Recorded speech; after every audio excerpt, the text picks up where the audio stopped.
Hi, and welcome to today's Virtual Coach Advantage podcast. I'm Emma Calvert, co founder and host of our podcast. And today I'm delighted to be joined by a great friend of ours, Marie Gardner, and her dog Coco, I'm going to add as well. Marie is the founder of Red Thread Strategy. She's an executive coach, and she is also works in commercial capability building for corporates and small organisations. And we've got a great topic that I think all leaders need to be talking about today, which is about why difference matters, the power of difference, and what that brings to our team. So welcome, Marie, and let's not leave Coco the dog out. Thanks for having me, Emma, and thank you for introducing Coco. A lot of people that have met me on any video calls have also met Coco as well. So thanks for introducing her. She might pop up now and again. Well, we'd love to see her. We're glad that she's with us today.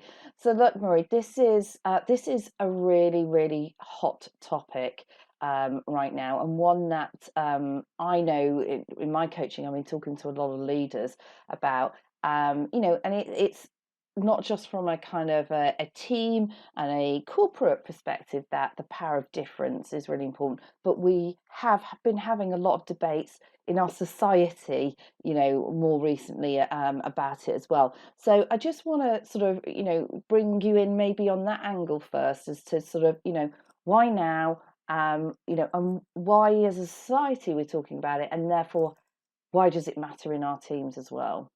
Yeah, I'm really, really pleased that you've actually started with society, Emma, because I would say over the last few years, division within our society has been quite a significant topic. So I'll talk about division before I talk about diversity.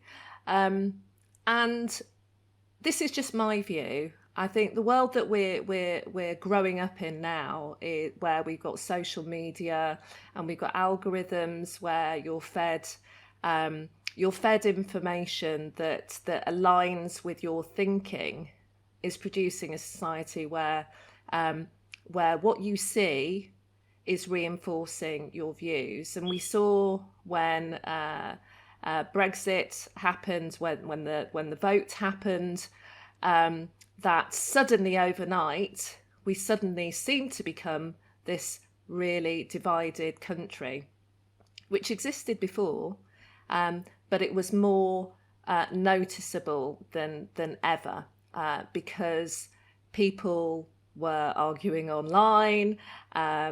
If somebody had a different view to another person's, there was lots of stuff that was kicking off. And I would say that is very much a symptom of the fact that we're now in a society where we are being pushed into boxes and fed information to reinforce what our thinking is, and we need to relearn how to listen to other people's points of view, be curious about other people's points of view, and accept people's points of view as a positive conversation versus the enemy, which is certainly what I saw during all of the Brexit discussions. So I hope that gives you an idea of where I'm coming from. It does, and it kind of takes me, one step further, and particularly in the team environment, when we can get groupthink and those kind of like echo chambers. So what you're talking about in society, which is with the algorithms and the social media, it's driving to you what it thinks you want to read and what you want to know.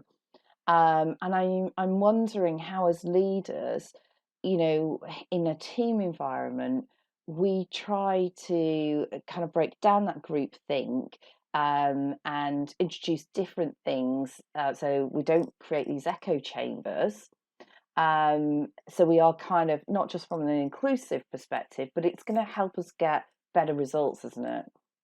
Yeah, absolutely, and that's a great summary of what I've just said. Groupthink is what is being reinforced in our society in 2021. And as leaders, I think the important thing to overcome that is to take a little bit of time out, take a step back, and notice the diversity that exists within your teams. Notice the different qualities that people have within your teams, and bring that to the forefront as a discussion of how can we actually leverage that. I think until you notice the diversity and have the conversation about what can you do to allow it to enhance what you do as a team, that you're not going to move forward. So I think it's really important to take that step back and take notice as your first step.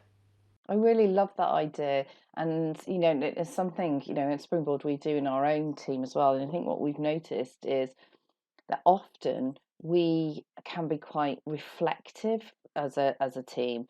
And it's only by talking about how we operate and who we are as individuals that actually we've been able to have that recognition about the space and the time we need to take. And there is something in there, isn't there, about the tip that you're giving, which is like, who is it? What's behind the work mask?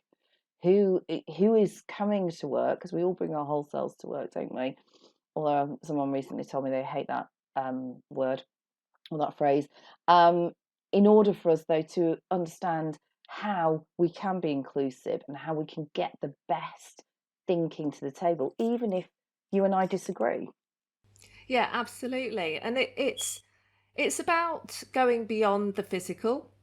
So often when we talk about diversity, people immediately think about women versus men, or age, or ethnicity. But diversity is also about, as you said, what's behind that person as well.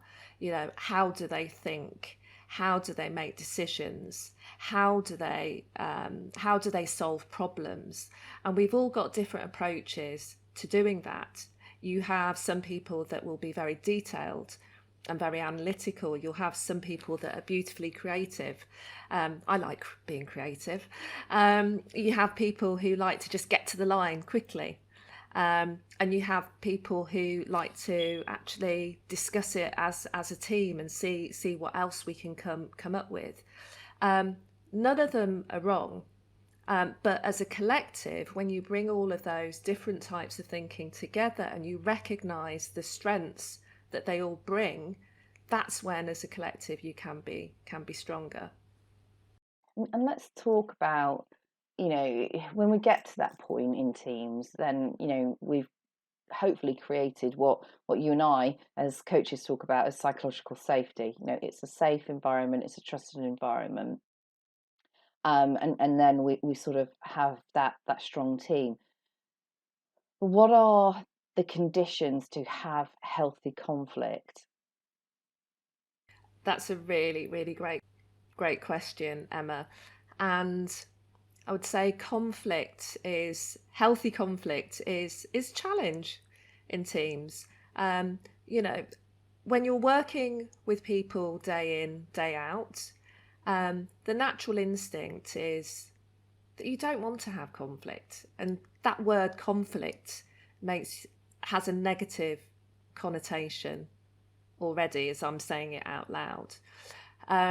Healthy conflict for me is where you have actually recognised that a different point of view, whether you agree with it or not, has a place within your team, because a different point of view can actually help the team to grow and thrive. So for me, healthy conflict is about creating that space where if anyone is to question, they can question without judgment. People feel, actually rewind. Healthy conflict is about where individuals in a team have the confidence that they can challenge or identify a gap or offer a different perspective without the fear of being judged. Healthy conflict is where they know that they can bring those things to the table, and their team members and their leader or leaders will support them because they'll recognise that their perspective is coming from a positive place to support the team going forwards. And I'll just make one additional point about that. To get to that point, it's not just about saying it's okay to speak up. And I've worked in many organisations where people say, we want you to speak up more. It's important to create the environment, and as a leader, lead from the front, demonstrating that this is a safe space to speak up. Yeah, absolutely. That kind of speak up, speak out culture, again, is something that I see not just in organisations, but right back to the beginning of this conversation in society. That's what I think some of us have been trying to do, or some of us have been trying to kind of struggle with in this divided situation we find ourselves in right now. And sort of listening to you, I think some of the threads that I'm also picking up is around that. It is essentially, it's around listening to people, isn't it? You've got a different opinion. That's okay. Let's listen to each other, as opposed to come at it from a place that it's conflict, bad conflict. Yeah, yeah, yeah. Conflict, bad conflict is when you're not listening to each other and you're going to fight to the death to get your point across, and the other person is wrong. Healthy conflict is where it's an adult to adult conversation, and both parties are recognizing that listening and having that conversation is going to be healthy for them as a team going forwards. There's a big difference I see in the two. Yeah, absolutely. And I think Coco agrees with you there. She does. Here, Coco. Yeah. I want to bring this back to a word that I'm hearing a lot in organisations at the moment: belonging. Yeah. So, I think we've been on this path where we've sort of talked about what's going on in society, and what's perhaps going on in some teams where we're trying to recognise our differences. But ultimately, it kind of comes back to this sense of belonging, which also may have been a little bit shattered during this pandemic, as we're all, as you can see, I think Marie and I are at home right now. So why do you think belonging is something that we're talking about a lot right now? It is so important right now. I think what we've been through over the last 18 months has been a challenge for everyone, for equal reasons and for different reasons as well. Being separated from your loved ones, being isolated within your own homes, not having that interaction with your work colleagues has put us had put us in a very different place to what we'd experienced prior to 2020, where having that feeling of community and belonging and people supporting you and people to bounce ideas off, or people just to have a random banter conversation with, was changed. Belonging is part of our DNA. It goes back to original man. When we look at Maslow's hierarchy of needs, it's very, very clear, that yes, it's okay. We were all safe. We had, for the majority of us, safe. We had a roof over our heads. We could isolate away from COVID, but that's not enough. That's not enough. Look at all of the things that went on to bring people together, all of the online stuff, the creativity that went on, to keep people entertained.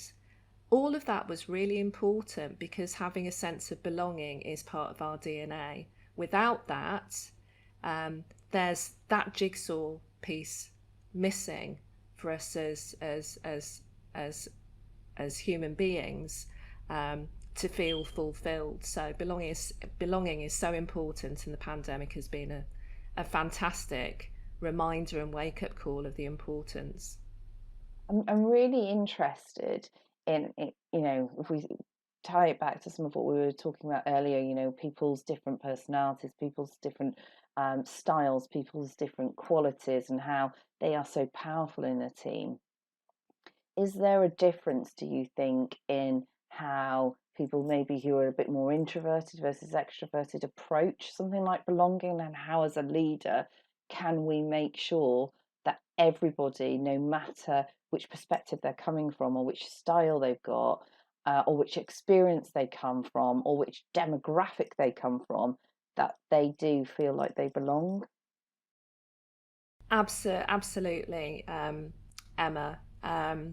It's a really, really great segue into the actual differences that exist, because, as I said, that there are many differences that we talk about, and I'm really passionate about them. Being, a black female working in business, I'm really passionate about championing women leaders and black leaders. But it goes beyond that. It's about the other, what makes up the person as an individual, that needs to be considered when you're considering belonging, and allowing those individuals to feel that they're a part of a team, part of society, part of the future, if that makes sense. So just to start off with, when you're talking about introverts versus extroverts, and back to COVID, the impact of COVID will have been very different. There will have been very different challenges. I'm going to generalize here, but for an extrovert, the impact would have been, I can't get out. I can't go out and socialize. I can't be in the office networking. For an introvert, it may have been, I'm overwhelmed by the video calls that I'm doing. The number of video calls are are increasing, and I'm being asked all the time to put my video on, and I need just some time just to take stock and re-energize from within. Two completely different perspectives, and neither are wrong, but to allow those individuals to feel to feel that they have a place of belonging is to go back to what I was saying initially, which is take a step back and just recognize and be curious about the differences and be an ally to those differences. So if there's an individual that's struggling because they can't cope with putting their video on all the time, listen to them. If there's an individual who's really struggling because they're not having enough contact, listen to them. And it's not about just feeding all of the solutions to them, but the first step is to listen to them and be an ally to say, okay, what can we do about it and how can we support? That's the role of the leader in my mind. Brilliant. Well, there's so much in there, and Marie, we could talk for hours on this subject. I'm definitely going to get you back for a future podcast. But I think, what I'm taking away, as a leader, as a manager, is your top tips, which is it's about listening, it's about being an ally, it's about understanding that our differences make us the best team that we can possibly be if we create those safe environments for people to bring their differences to the table and have that really healthy challenge. So I think some great top tips for people to take away. Thanks so much to you and Coco for joining us today. We didn't quite see her, but we heard a little bit. But thanks for joining us today for our podcast.